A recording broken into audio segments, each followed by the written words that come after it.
Rikus, ons het nou al 3 soorte intermolekulêre kragte gedoen. Die eerste een wat ons gedoen het was Londen-kragte. Sê vir my, is Londen-kragte sterk of swak?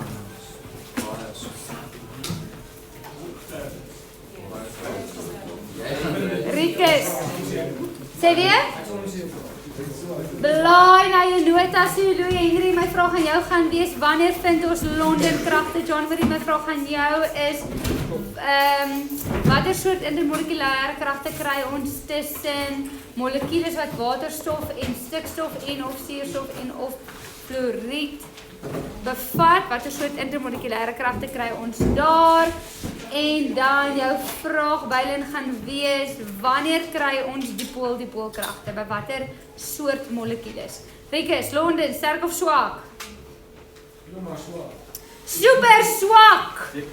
Louis Henry, wanneer vind ons dit? Tussen dipolêre molekules. Dipolêre molekules wat simmetries is. Jean-Marie, watter tipe intermolekulêre kragte kry ons tussen waterstof en stikstof of suurstof of fluoried molekules? Waterstof bindend, wanneer kry ons dipool kragte? Nee, watter soort molekules? Polêr, dipolêr, simmetries, asimmetries?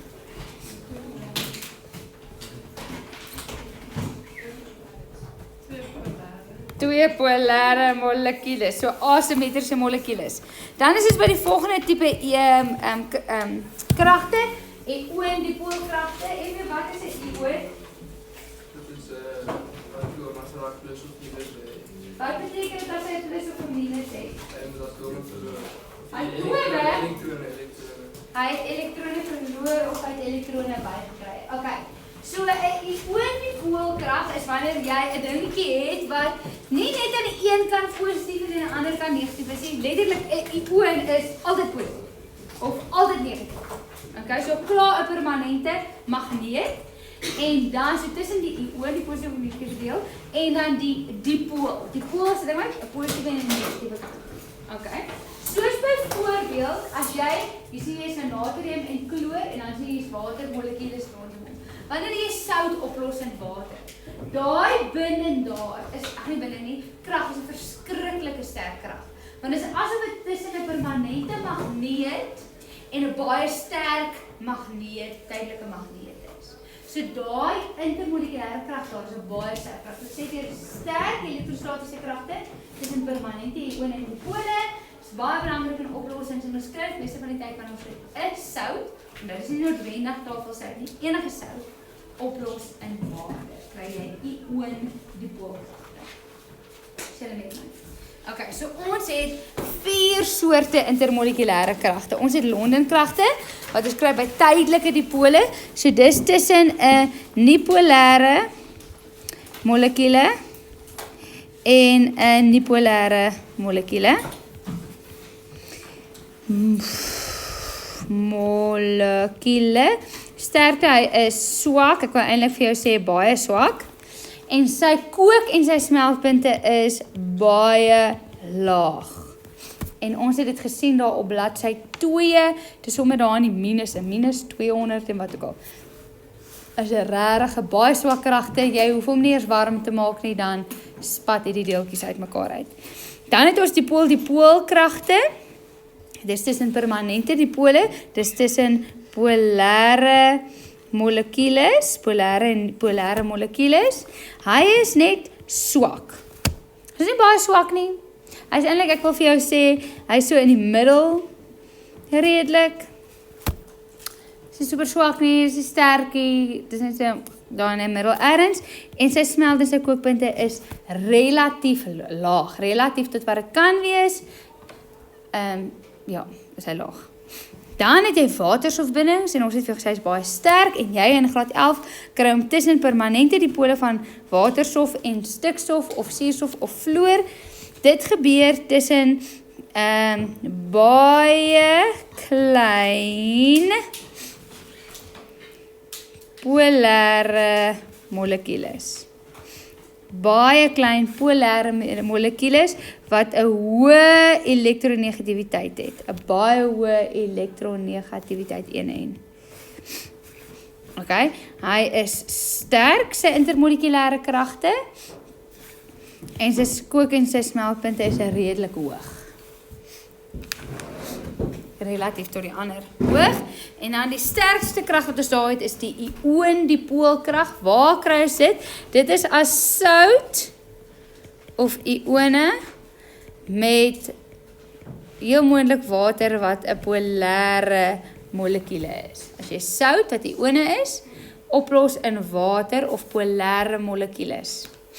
Okay, en sy sterkte van sy krag is baie sterk. Baie sterk kragte, so dit is baie moeilik om hulle te oorkom en sy temperature is baie hoog.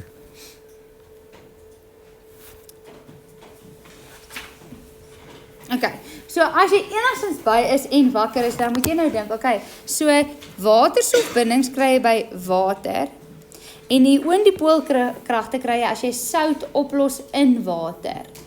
En dan sê ek vir jou, sy kook en sy smeltpunte is baie hoog. So jy kan eintlik 'n eksperiment vanmiddag gaan doen. Jy kan gewone water vat as jy 'n termometer by die huis het, gewone water vat en hom probeer laat kook. Jy moet nou onthou jy wil baie graag suiwer water hê. So jy moet nou nie water uit die kraan uit tap nie, jy moet nou maar gebottelde water vat. Uit die kraan uit, uit die bottel uit vat, gaan kook, gaan meer die temperatuur waarby jy kook en dan vat jy sout, maar jy moet nou redelik baie vat, nie net 'n teelepel nie, want jy wil hom eintlik by sy versadigingspunt kry. So vat, moet ek wil sê, 'n halwe koppie sout, gooi hom in water en dan meet jy dan wanneer hy gaan begin kook. En hy is veronderstel om by 'n hoër temperatuur te kook. So water by Parys, die lugdruk is redelik laag. Ek gaan sê hy gaan by so 90°C kook en dan gooi jy soutwater by en dan moet hy by so 110°C kook. So wanneer jy sout by jou water gooi om pasta, rys, pap, wat ook al te maak, dan gaan die water langer vat om te kook. So hoe gooi jy sout by? Jy gooi sout by vir 2 redes. 1, dit proe lekker. En 2 is die water gaan by 'n hoër temperatuur kook, so jou kos gaan vinniger gaar word. So jou kos gaan by 110°C obviously vinniger kook gaar word as by 90°C. Anyway, okay, goed. Dan gaan ons kyk oor hoekom het ons nou hierdie intermolekulêre kragte eintlik ondersoek. Wat is die effekte daarvan? Nommer 1 wat ons na gaan kyk is die oppervlakte spanning. Okay, oppervlakte spanning is as jy 'n vloeistof vat. Okay. En hier sit ek nou water, ek kan nou nie gewone water hierso nie. Okay, en ek gooi water hier. Dan kan jy sien hy maak ons so 'n bobbel. Reg? Nee, hoekom maak hy so 'n bobbel? Hoekom bly hy so bymekaar? Want water, H2O, waterstof en suurstof, het waterstof intermolekulêre kragte, waterstofbinding intermolekulêre kragte wat sterk is, wat beteken die deeltjies, die een molekuule langs ander molekuule bly sterk by mekaar. Hulle wil nie eintlik van mekaar af geskei word nie. So jy kan sien hierso, daar's 'n hoë oppervlakte spanning, hulle wil by mekaar bly, want daardie intermolekulêre kragte is baie sterk. So wat ek kan doen, wat ek nou nie het nie, is ek kan 'n naald vat en ek kan hom daar probeer breek en dan breek ek oppervlakte spanning en dan beweeg hy mos nou, hulle gaan 'n bietjie verder gaan. Of ek kan so maak en dan sprei hy 'n bietjie uit. So ek het daai kragte letterlik met my vingers gebreek. Dan hierso het ek 'n Q-tex. Nou Q-tex het en dan kan jy agter is acetone. Acetone het dipool intermolekulêre kragte wat swakker is natuurlik as waterstofbinding. En jy kan sien, hy maak glad nie daai bobbels soos wat water gemaak het nie, né? Hy sprei net so uit. Hoekom sprei hy so uit? Want hy swakker intermolekulêre kragte. Hy dipoolkrag net daai waterstofbinding intermolekulêre krag. Dipool is swakker, so hy bly nie so naby aan mekaar nie. Nou my volgende vraag aan jou is, as jy nou sê maar 'n tweede pouse hier aankom, sal jy dit nog wil hê? Watter een gaan jou moeilik probleem? Die water gaan die neem. Hierdie ene gaan baie vinnig verdamp. As jy nie uiteindelik klaar wees om te verdamp, hoe voel dit hierso? Daar nie maar die vloeistof is net langs sit. Dis koud. Ja. Dis nogal super koud. Daai verdamping reaksie is 'n endotermiese reaksie. Wat beteken hy maak hom ewe koud. Nou, julle almal het al, ek het vir die moeder gesien in julle lewe. Ja? Okay, daar weer die meisies, dit beter as die seuns. Maar kan jy jou potjie so hoog los daar? Nee! Hy verdamp teen die spoed van lig. Hierdie is nou nie super duur nie, ek dink dit is R15. Maar ons het R15 en R15. Hy verdamp verskriklik vinnig. Hoekom verdamp hy vinnig? Want hy het swak intermolekulêre kragte. So as ons natuurlik by die aankom, gaan hierdie amper heeltemal verdamp het en hierdie gaan nog nie verdamp. Okay, hy gaan nog 'n klein bietjie af verdamp het, maar nie so vinnig soos die ene nie. Wanneer gaan daai verdamp het? Nie weer in môre as jy hier aankom, dan gaan dit heeltemal weg wees. Het iemand hier gestaan met 'n torch en hom gekook dat hy verdamp het? Nee, so dit is ons bewys dat verdamping gebeur spontaan by enige temperatuur. Okay, so hy hoef nie te kook om te verdamp nie. Okay, waarom hy kook hy, maar verdamping gebeur al voordat sy kookpunt plaasvind. Okay, so daar is oppervlaktespanning. So ek sê vir jou dat oppervlaktespanning verwys na die sterkte van intermolekulêre kragte op die vloeistof se oppervlakte. Daar sê ek vir jou waterstofbindings tussen watermolekules gee 'n hoë oppervlaktespanning en maak dat waterdruppels hulle ronde vorm behou. Waar vloeistowwe met swak intermolekulêre kragte, soos byvoorbeeld acetone, wat jy nou gesien het min of geen oppervlaktespanning sigbaar. Jy sien dit gaan so net so. Watter stof kan jy dink het nog hoë oppervlaktespanning in jou huis? Goeders wat jy elke dag gebruik. Dink 'n bietjie. Olie. Bly net so. Reg? Bly sy bobbeltjie. Heuning. Bly net so in sy bobbeltjie. Melk. Nie so baie soos olie nie, hè? Melk gaan so 'n bietjie so uit. Maar as jy kyk na water en melk, dan wil ek sê hulle is amper ewe en dis omdat melk vetmolekuule is wat lang ingewikkelde intermolekulêre kragte het. Anyway, goed, dan die volgende ding wat ons gaan kyk en die volgende baie belangrike konsep is dampdruk. Okay, ek gaan lees en dan verduidelik. Dis hier daar, dampdruk is die druk wat dampmolekules teen die kante van 'n houer uitoefen. So jy het 'n houertjie hier binne nou. Jy het 'n houertjie daarso en daar binne het die goeters het ons nou gesê verdamp nogals vinnig. So daar's klomp dampdeeltjies hier binne-in. Okay. En daai deeltjies is gasdeeltjies. Gasdeeltjies beweeg heeltyd spontaan en soos wat hulle bots teen mekaar, oefen hulle druk op mekaar en op die kante van 'n houer uit. Okay, so dit is wat dampdruk doen. Ek sê vir jou daar vloeistowwe verdamp spontaan teen alle temperature. Jy hoef nie 'n vlammetjie daar te hou nie. Okay, en wat is dampdruk daar? Die druk uitgeoefen deur damp in ewewig met sy vloeistof in 'n geslote stelsel. Ja, juffrou baie goeders, kom ek verduidelik. Druk, sê botsing, uitgeoefen deur die damp, deur die gasdeeltjies in ewewig met sy vloeistof. Beteken dit, hy is op 'n punt, so dink aan die houer, dis in 'n geslote stelsel, beteken die houer is toe, soos wat die deeltjies verdamp, so kondenseer dit. So dis nie asof iets op heeltyd verdamp nie. Hy is klaar verdamp, die lug bo is versadig en daai deeltjies daar bo bots nou net. Daai is dampdruk. Okay, goed. Nou sê ek vir daar, hoe swakker die intermolekulêre kragte is, hoe hoër is die dampdruk. Dampdruk. Terug na my verduideliking hier. Jy kan sien dat dit amper heeltemal verdamp, né? Terug na daai verduideliking. Sê nou maar ons sit nou glashouertjies wat ek nie het nie. Voor hulle albei hierso. Okay? Watter een sal meer dampdeeltjies in die houertjie? Die Q-tex remover. Hoekom? Want dit vinniger verdamp. So daar's meer dampdeeltjies daarbo. Okay? So wat sê dit vir my van hulle intermolekulêre kragte as hy meer dampdeeltjies het? Sy kragte was swakker. Want hulle kon vinnig van mekaar af beweeg die molekules om te verdamp. Maar water se deeltjies bly sterker by mekaar behou, sy damp verdamp nie so vinnig. So, hoe swakker die intermolekulêre kragte is, hoe hoër is die dampdruk. So hier het ek jou prentjie van 'n vloeistof, daar is die dampdeeltjies wat daar nou verdamp en bots teen mekaar. En as die kragte tussen die deeltjies swak is, dan gaan hulle vinnig van mekaar weggaan. Maar as die kragte sterk is, dan bly hulle by mekaar. Okay. Goed. So nou wil ek eintlik hier langs aan. Ons gaan gou 'n eksamenvraag oefen. Ek gaan vir jou vra Water versus acetone. En my vraag aan jou is, watter een het 'n hoër dampdruk en dan natuurlik hoekom? En hierdie vraag in 'n eksamen gaan tel 4 punte.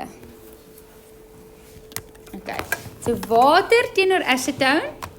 Watter een het 'n hoër DD staan vir dampdruk? My eie afkorting sommer nou. DD staan vir dampdruk.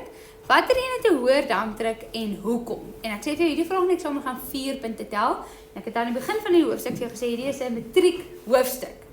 Hulle vra hierdie vraag so.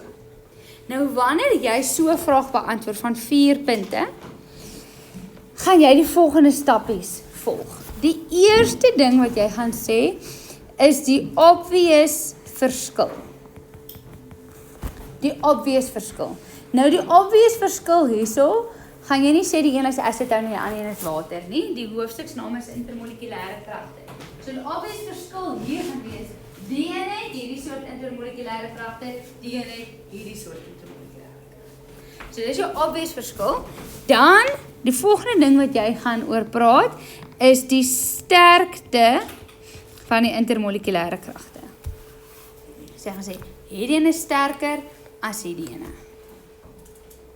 Dan die derde bullet point wat jy gaan sê, is jy gaan praat oor die energie nodig.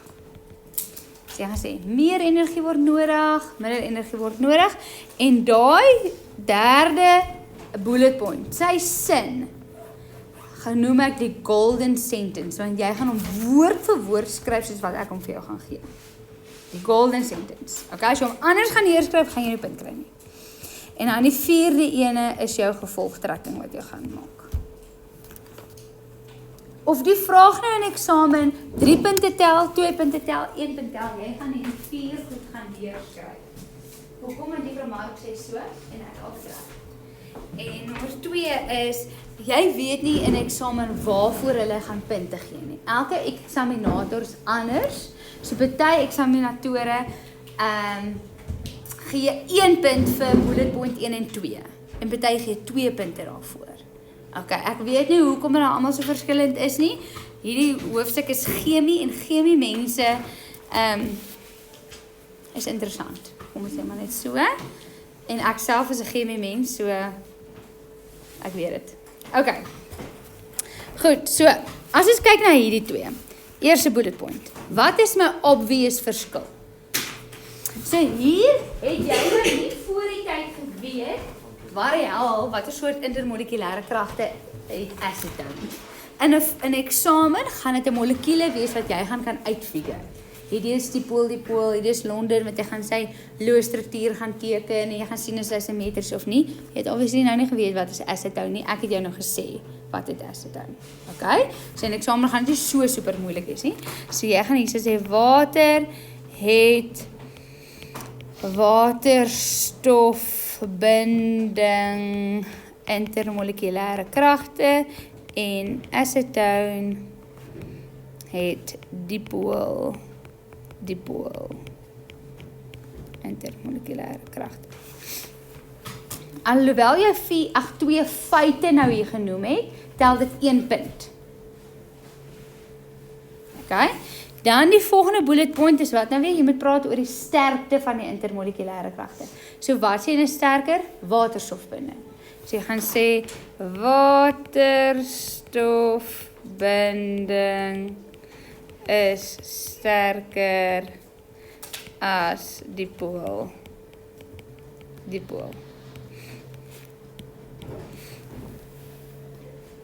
Dan jou volgende bullet point is daai golden sentence wat ek jou gesê het. Dan gaan jy sê, dus word meer energie benodig om intermolekulêre kragte tussen watermolekules te oorkom.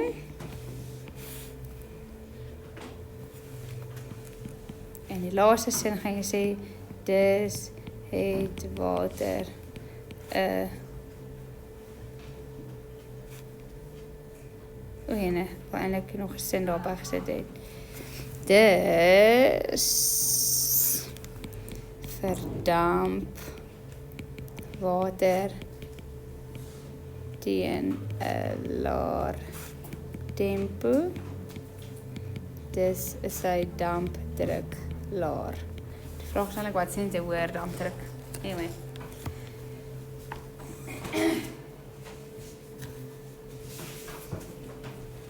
Okay, kom ons gaan gou bullet point vir bullet point deur.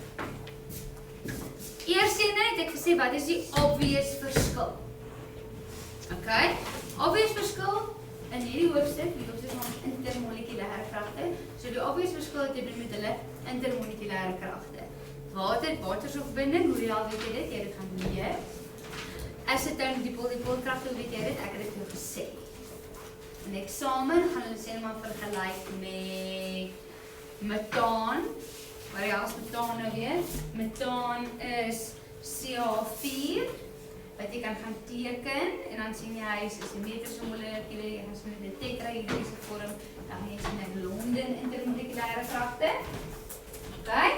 So dis die eerste bullet point. Dan moet jy sê watter een is sterker. Jy gaan sê waterstofbinding is sterker as dipol. Derde bullet point is jou golden sentence wat jy gaan sê. Dis word meer energie benodig. Jy gaan nie sê dis word meer hitte benodig nie. Jy gaan nie sê dis word meer temperatuur benodig nie. Dis word meer energie benodig om wat? Om die intermolekulêre kragte wat jy eintlik in eksamen moet uitspreek tussen watermolekules te oorkom. Jy mag nie sê in watermolekules nie. Jy gaan nie sê in wateratome nie. Jy gaan nie sê in waterdeeltjies nie. Tussen watermolekules en dan gaan jy nie sê te breek nie. Jy kan 'n binding breek, jy kan nie 'n intermolekulêre krag breek nie. Jy kan hom oorkom. So daai woorde tussen, oorkom, benodig, dis woorde wat jy net so moet neerskryf. Anders gee jy nie vir die punt nie. Okay? En dan die laaste een gaan ek jou sê, goed. Wat is die vraag nie? Jy weet wat jy net 'n hoër dampdruk, ons het gesê hoër dampdruk, maar nou. So as water sterker is, dan beteken dit hy verdamp stadiger teen 'n laer tempo. Jy kan sê verdamp stadiger, wat beteken sy dampdruk is laer. Ek het hom nou andersom gesê, ek gaan sê dis verdamp acetone teen 'n hoër tempo, so sy dampdruk is hoër. Kan jy sien dat ek hier nie lui was nie? Okay, ek het alles neergeskryf presies soos wat ek moet. Ek was nie lui, ek het nie gesê waterstofbindings is sterker. Ek het net daar gestop. Ek het gesê sterker as wat. Okay? So as jy hulle vir jou vra om twee goed te vergelyk, dan vergelyk jy al twee. Jy noem al twee in jou antwoord. Okay, jy kan nie net een van die twee noem nie. Goed, het iemand 'n vraag daar? Ons gaan hierdie nog doen totdat dit by jou ore uitloop. Okay, goed. Dan wil ek vinnig praat oor 'n oop en 'n geslote stelsel. Dis presies soos wat die woord sê, hy's oop of hy's toe. Okay, 'n oop stelsel kan alles verdamp en gaan soos wat hulle wil en 'n geslote stelsel beteken die deksel is opgesit en die deeltjies wat verdamp is daar totdat die lug bo die vloeistof versadig is en dan soos wat hy verdamp, so gaan hy weer kondenseer en verdamp kondenseer. Okay. So dan as hy verdamp kondenseer, dan kry jy 'n dinamiese fase ewewig. Okay?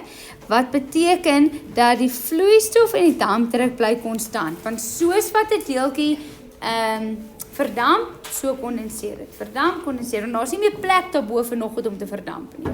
So hy moet terug by kondenseer. En dan die tempo van verdamping is gelyk aan die tempo van kondensasie. So een deeltjie dit gebeur in dieselfde spoed. Okay.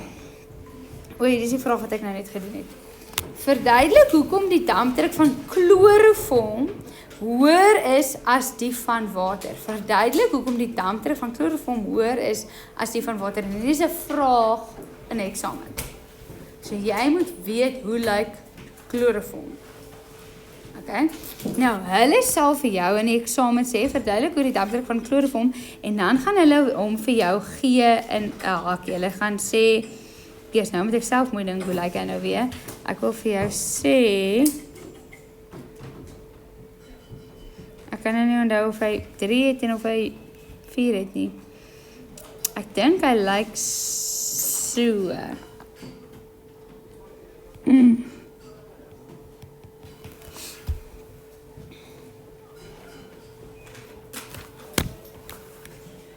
Ek weet nie wat se vorm het hy. Okay, waarvoor gebruik hulle chloroform of het hulle chloroform gebruik?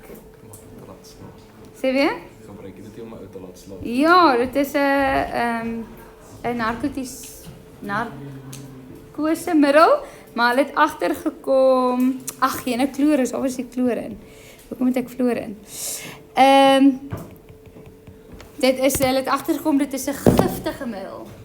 Giftig. So hulle gebruik dit nie eintlik meer so in operasies en dinge nie.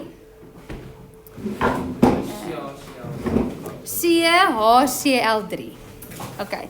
Maar sy vorm lyk so.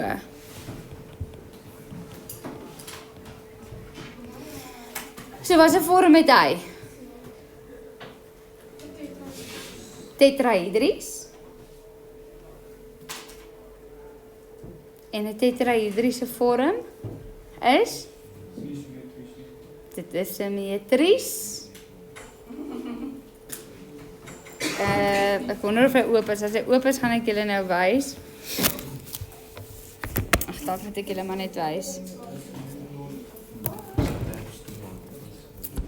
Moet ek my tabs toemaak? Ag, potato, hoor. Tetrahedries hierso. Hierdie is 'n tetrahedriese vorm. En wag, ek gaan hom nou so sit. Okay, daar is hy nou regop. Nou kan ek gaan nou die ene links vat en ek gaan hom opvat en dan gaan jy sien hy gaan presies dieselfde vorm hê. Ek gaan hom opvat en hy het presies dieselfde vorm. Jy nou opvat presies dieselfde vorm. So ek kan hom die hele tyd verander en hy gaan die hele tyd dieselfde vorm maak. Okay, so enige iets wat is 'n C, enigiets 4 of 4 bindings rondom die C het, is 'n tetrahedriese vorm en dis 'n simmetriese molekule. Okay, waar is ek nou? So hy is simmetries wat beteken dat hy net hier so vir jou sê simmetries wat beteken dat hy nie polêr is. Ag, nee, polêr keer spel nie. Polêr wat beteken hy het Londen intermolekulêre kragte. Okay, nou weet ek nou nie waar gaan ons hierby kom nie. Daar, bladsy 13. Gaan ons 'n eksperiment doen met chloroform en dan gaan dit visually vir jou 'n bietjie meer sin maak. Yes, ek het iemand suiwer water hierso. In 'n bottel. Hierdie is sparkling water en sparkling water het koolstofdioksied in en koolstofdioksied is 'n nie-polêre molekule wat dis hoekom jy die borrels kan sien. En dis net ek wil hê nie. Is dit water?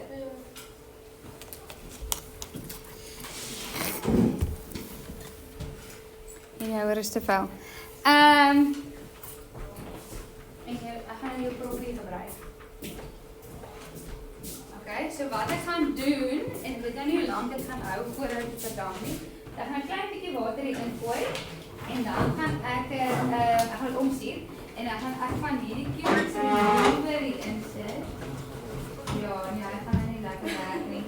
Dit is nie my punt wat ek wil maak nie. Chloroform is mos dipool, nee? En dipool is polêre molekule. So hierdie is hand sanitizer, ek kyk uit op 'n polêre molekule.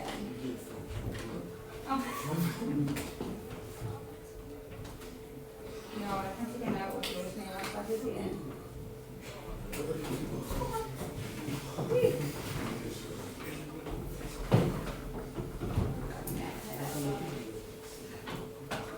Okay, ek soek eintlik olie of room. Maar anyway, so wat ek julle eintlik nou net wou wys is chloroform is 'n nie-polêre molekule. So ek nou 'n ander nie-polêre molekule gesoek, soos olie of room of so ietsie en dan met water. Water is polêr. Maar jy kan dit in 'n kop opdink. Sê maar jy het hierdie nie-polêr soos olie en water. Meng die twee met mekaar. Nee. Okay. So ag ja, dis eintlik maar wat ek net sê, dit kan ek wou wys hierso. maar dit gaan nou nie werk nie. As jy dink proef is hand sanitizer. Okay, so hierdie twee het twee verskillende soort intermolekulêre kragte. Heeltemal verskillend, goed? Die ene is bipolêr en dan die ander ene is water en water weet jy as jy sy Lewis-struktuur teken, hy is polêr en hy is spesifiek wanneer water met suurstof wat beteken dat hy 'n waterstofbinding intermolekulêre krag het. Okay, so wanneer jy so 'n vraag kry in 'n toetsopeksamen, is dit dadelik wat jy vir jouself vra. Is polêr nie polêr? Watter soort intermolekulêre krag? En hierdie vraag in die eksamen 4 punte. Okay. So hoekom het die een 'n hoër dampdruk? Okay, so ek gaan hom nou baie antwoord soos die vorige vraag, maar ek gaan nou die goeters 'n bietjie omdraai om vir jou te wys hoe jy dit andersom kan beantwoord. Okay. Wat is die eerste bullet point wat jy benoem nou weer? Pieter?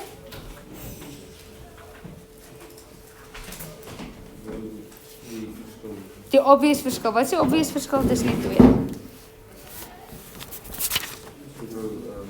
Water het 'n waterstof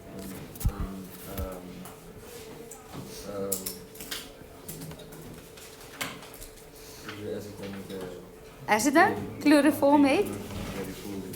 Ons werk met chloroform, nie as dit nou nie chloroform het, Londen intermolekulêre kragte. Hoekom het hy nou weer Londen? Want hy sê simmetriese molekule wat nie polêr is nie. So hierso gaan jy sê water het waterstofbinding skryf Ardo intermolekulêre kragte en chloroform het Londen intermolekulêre kragte. Okay, wat is die volgende bullet point, Ardo?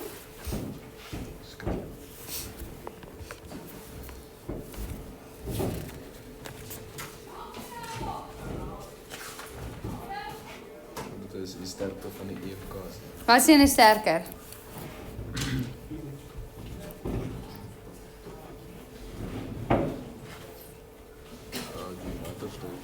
Waterstofbinding. Okay, nou, voordat jy skryf. Ons werk nou en dan sien dan watter een het 'n hoër dampdruk. En jy weet, die wat 'n hoër dampdruk het, beteken dat hy dampvinniger, dit beteken hy swakker intermolekulêre krag. So in my antwoord gaan ek dit nou omdraai. Ek gaan nou na die swakker een eers kyk. So ek gaan sê Londen is swakker intermolekulêre kragte as waterstofbindings. Okay, en dan is ons by daai golden sentence. Wat is daai golden sentence nou weer, Amonai?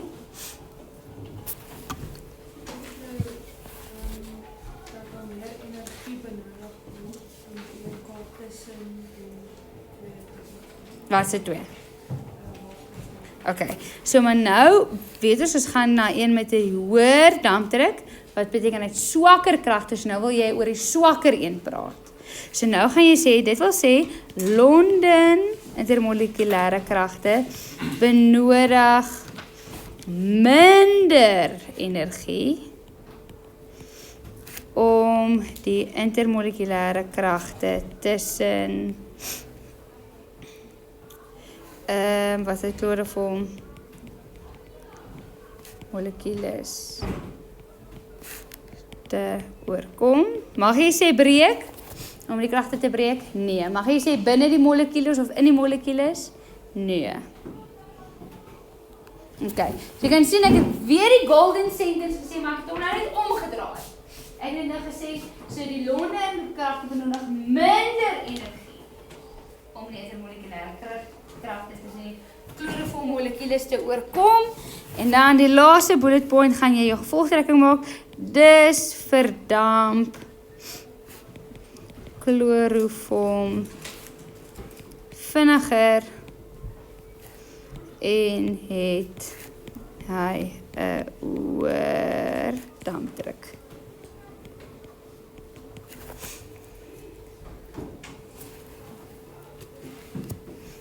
Okay, het iemand 'n vraag daar, iets wat ek moet herhaal?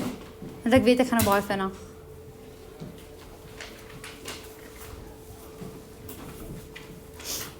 Okay, goed. So hierso volgende bladsy praat ons oor kookpunt. Dis nog 'n effek, soos ons gepraat van oppervlaktespanning, ons het gepraat oor dampdruk en nou is ons by kookpunt. Wat is kookpunt? Dis die temperatuur waarby die dampdruk gelyk is aan die atmosferiese druk. Nee, iets is fout met hierdie kabel. Of hierdie kabel. Oepsie.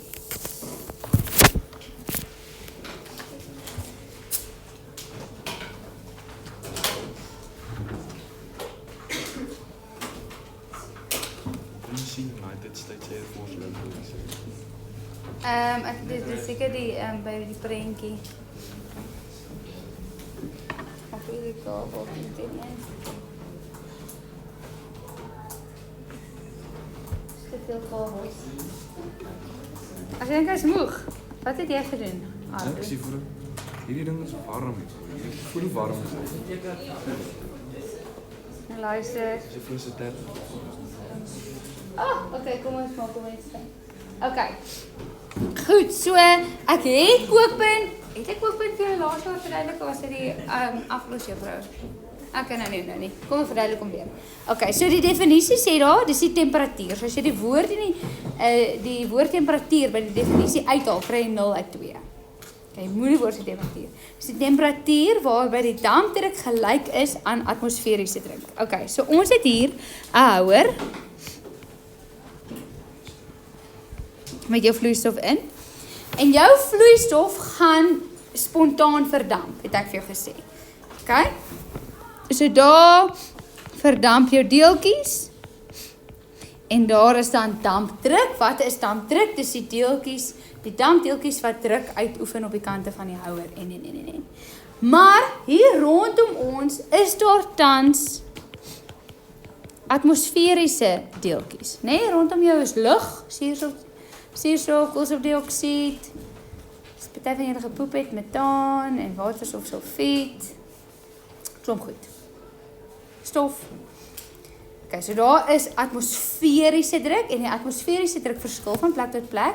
So hierbo bedoel ek nou hierbo in die Vrystaat, is die atmosferiese druk baie laag, wat beteken ons min deeltjies wat bots teen mekaar. En as jy onder by die see is, natuurlik is daar baie water wat spontaan verdamp, soos baie waterdeeltjies ook, so die dampdruk is hoër. Okay, daar is atmosferiese druk en dan is daar nou dampdruk. En soos wat jy hierso nou iets warmer maak,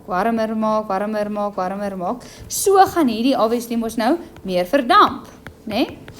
Sy verdamp meer want jy maak hom warmer, die deeltjies kom los van mekaar, intermolekulêre kragte word gekom. Maar dan is hier 'n sterk man kompetisie tussen die dampdeeltjies en die atmosferiese deeltjies. Want die atmosferiese deeltjies druk teen die dampdeeltjies en die dampdeeltjies bots teen mekaar, hulle word dan nou warm gemaak, so hulle druk teen die atmosfeer. En daar waar daai drukking tussen hulle gelyk is. Oor die algemeen is die atmosferiese drukking hoër. Maar as jy dit warm maak, dan druk jy die ding op en daar waar hulle drukking gelyk is aan mekaar, daar gaan jou stof eintlik begin borrel, begin kook. Dit is die kookpunt. So daar's 'n sterk man kompetisie tussen hierdie drukking en daar waar daai drukking gelyk is aan mekaar, begin die stof te kook en dan soos wat hy kook, dan breek hierdie nou los en die gasdeeltjies gaan in die atmosfeer. Kyk, soos die temperatuur, hoe warm jy dit maak, waar die dampdruk gelyk is aan die atmosferiese druk. Dis die kookpunt. Okay. So soos wat die temperatuur van 'n vloeistof toeneem, verhoog die dampdruk ook, so word meer deeltjies verdamp en hoe sterker die intermolekulêre kragte is, hoe hoër is die kookpunt. Menende, hoe sterker die deeltjies aan mekaar vasgehou word, hoe warmer moet jy dit maak voordat hulle gaan verdamp. Okay, so hierdie ene se dampdeeltjies gaan eintlik meer wees by 100 grade Celsius compared to een wat se deeltjies meer gaan wees by 25 grade Celsius byvoorbeeld. Okay. Dan sê ek nou vir jou hierso wat ons al reeds gedoen het. Hoe beantwoord jy 'n vraag? Jy stel die verskil, dan sê watter effek het dit of die sterkte van die krag, dan daai golden sentence en dan gaan jy 'n gevolgtrekking maak. Okay, so hierso is 'n eksamenvraag. Uit 'n ou eksamen uitgehaal, gee ek vir jou 'n grafiek. Kom sê nou 'n grafiek, hierso praat hulle van 'n molekuul grootte en hierso praat hulle van 'n kookpunt en dan staan daar 'n K. K staan vir Kelvin. Dit is die eenheid waarin temperatuur in die wetenskapklas gemeet word, want ons werk mos in grade Celsius, Amerika werk in Fahrenheit, maar in die wetenskaplike wêreld werk ons K staan vir Kelvin. Ons gaan later 'n hoofstuk doen wat ons Kelvin en grade Celsius met mekaar kan vergelyk. Anyway, so Kelvin is net waarin jy temperatuur meet. En dan praat ons al van molekuul grootte. Hulle sê vir jou daai het A, B en C. En dan sê hulle A, B en C verteenwoordig metaan. Hierdie se naam is etaan en hierdie se naam is propaan. Okay, maar jy kan sien hulle almal lyk min of meer dieselfde, hulle almal het koolstof en waterstof. Maar jy kan sien die groot verskil daarso is die molekuule word al hoe groter en al hoe groter en al hoe groter. Reg? So jy vergelyk hierdie ding met hierdie ding met hierdie ding. Dis wat jy het. A, B en C.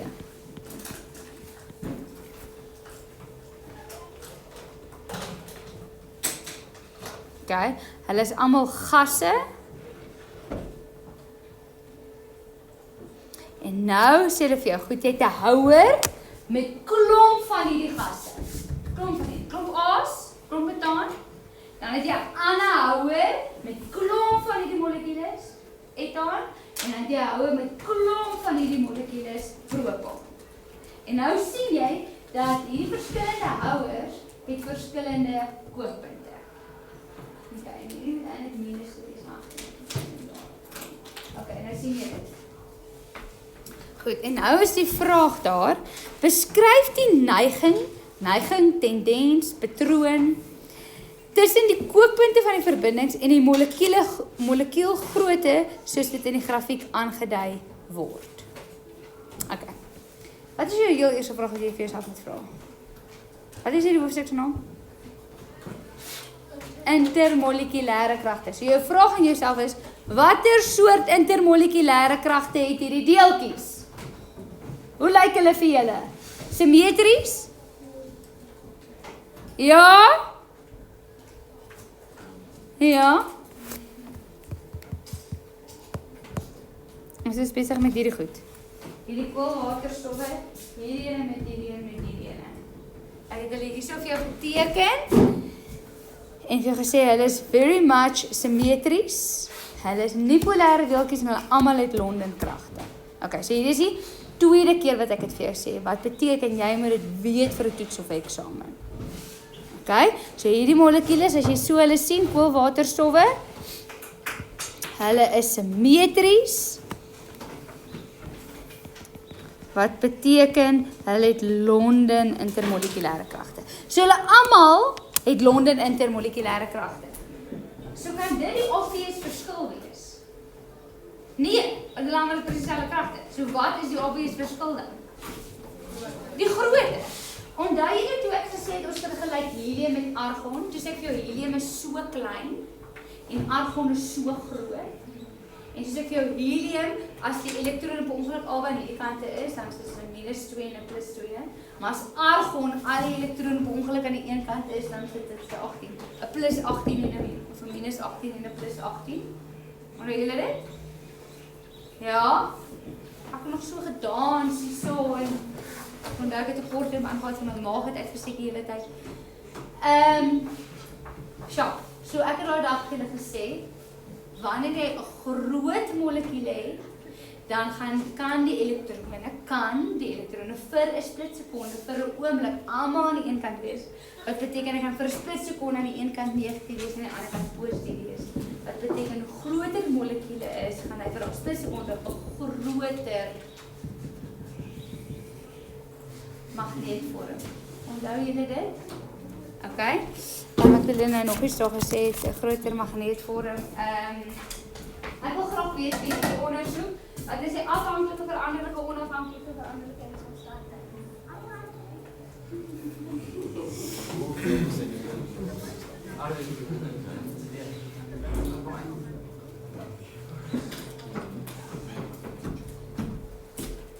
Linden, afhanklike, veranderlike.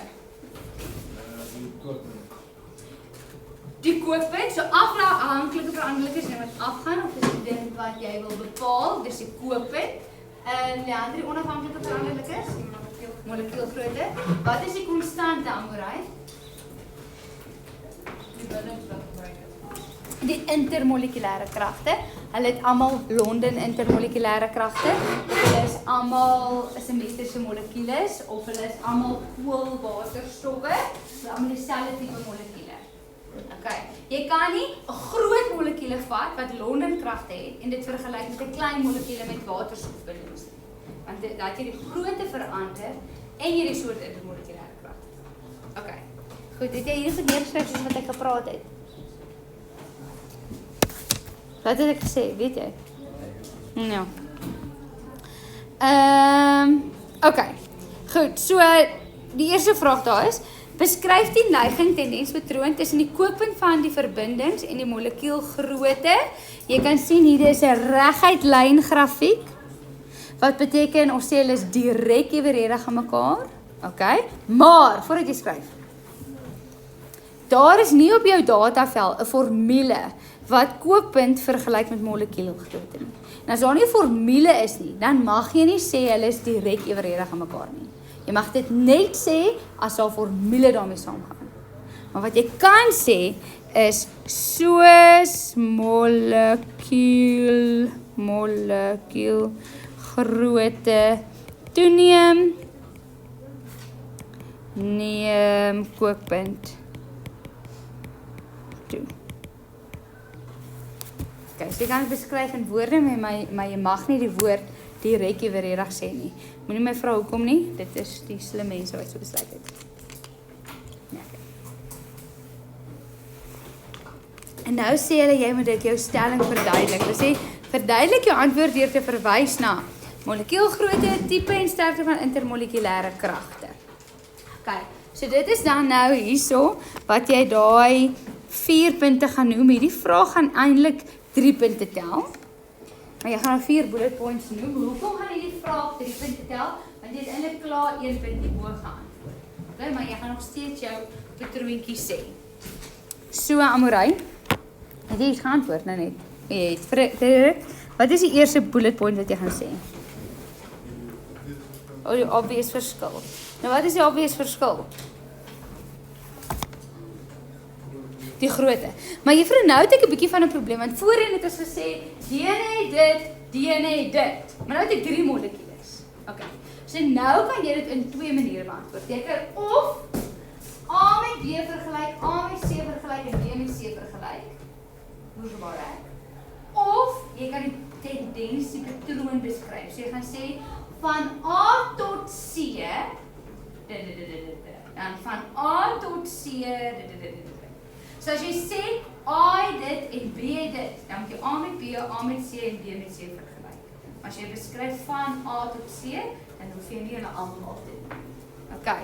So ek gaan sê van A tot C neem molekuulgrootte toe. Dit is die verskil tussen hulle. Dan, wat is jou tweede bullet point wat jy gaan sê, sy weer? Wie sterker intermolekulêre kragte. Was jy het 'n sterker intermolekulêre krag, sy weer? Watter een het sterker intermolekulêre kragte? C. So, maar jy kan nie nou net sê C nie. Want dan moet jy B en C en hulle. So jy gaan sê van A tot C neem sterkte van, en nou onthou net toesof ek saam met jy hierdie uitskryf, nee, ons cheat nou, maar ek gaan uitskryf, neem sterkte van intermolekulêre kragte toe, maar juffrou, ons het nou nie eens genoem wat hulle het nie, jy kan bysit, alhoewel almal Londen intermolekulêre kragte het.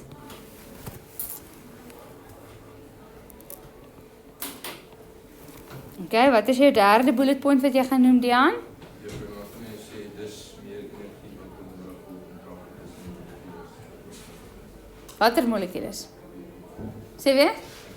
Okay, maar as jy dit net so noem, kry jy 0.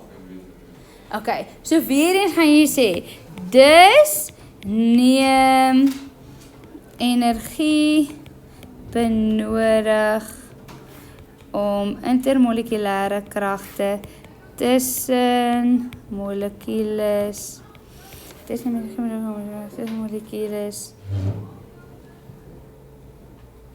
te oorkom toe van A tot C. Of jy kan begin van A tot C sal die energie benodig hulle verhoog of vergroot of wat ook al. En dan laaste bullet point, dus neem kookpunt toe van A tot C. Kijk, kan jy sien hoe volledig is ek elke keer van A tot C, van A tot C. Yes? So jy gaan nie afkort in 'n eksamen nie.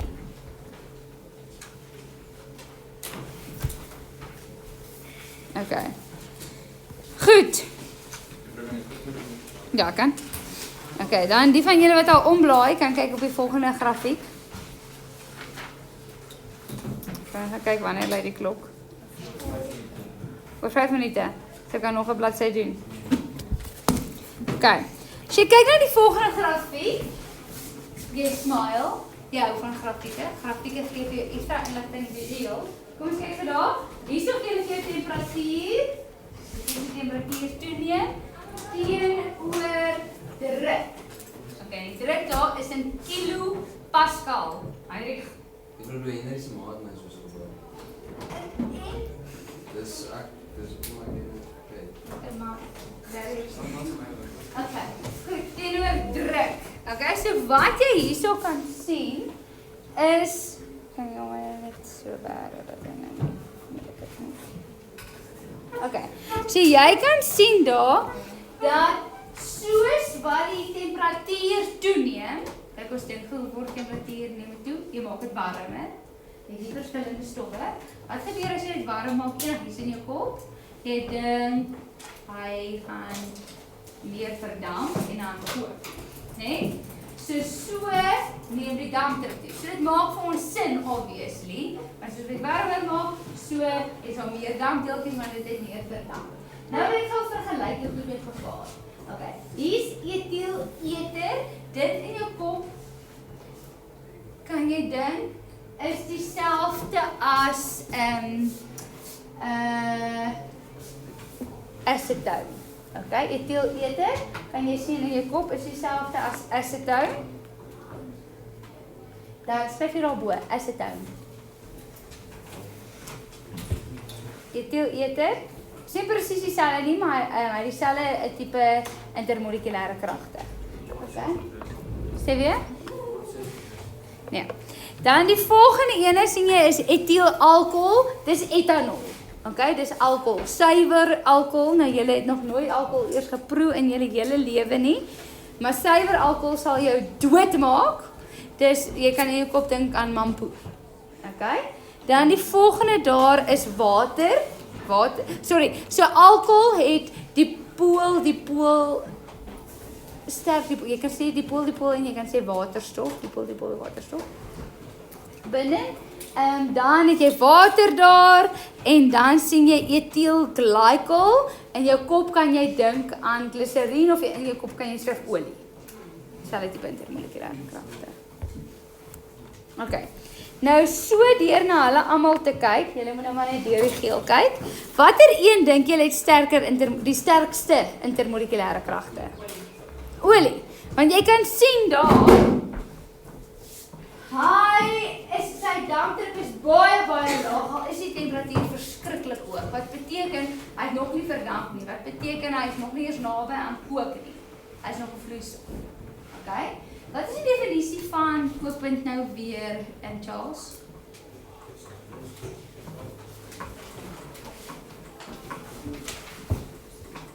temperatuur by die dampdruk gelyk is aan die atmosferiese druk. Okay. En dan wil ek by jou weet, Henk, wat is die atmosferiese druk hier rondom ons? Standaard atmosferiese druk. Dis op die tabel.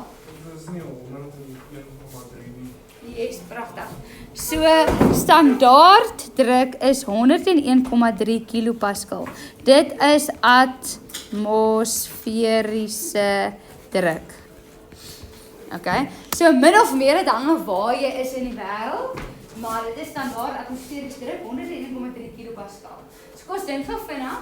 Kookpunt is die temperatuur waarby die dampdruk gelyk is aan die atmosferiese druk.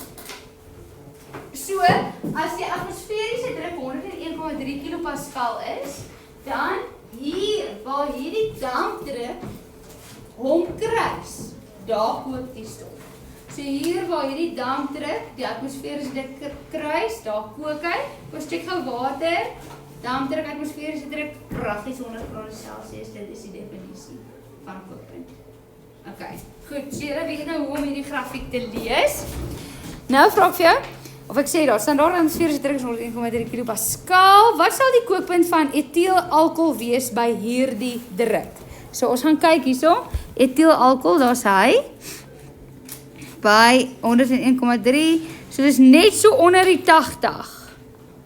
So ek dink in my kop is so plus minus 78°C. Want elke spasie is 20, so is nog eens baie. Nou sê ek vir jou die druk bokant by die bopunt van 'n berg is plus minus 60 kilopascal. So jy het nou gaan bergklim, jy is daar in Drakensberge, die druk is 60 kilopascal. By watter temperatuur sal water bo op die berg kook? So 60 is, nou hierso gaan ons lekker raai, 60 is soos min of meer daar.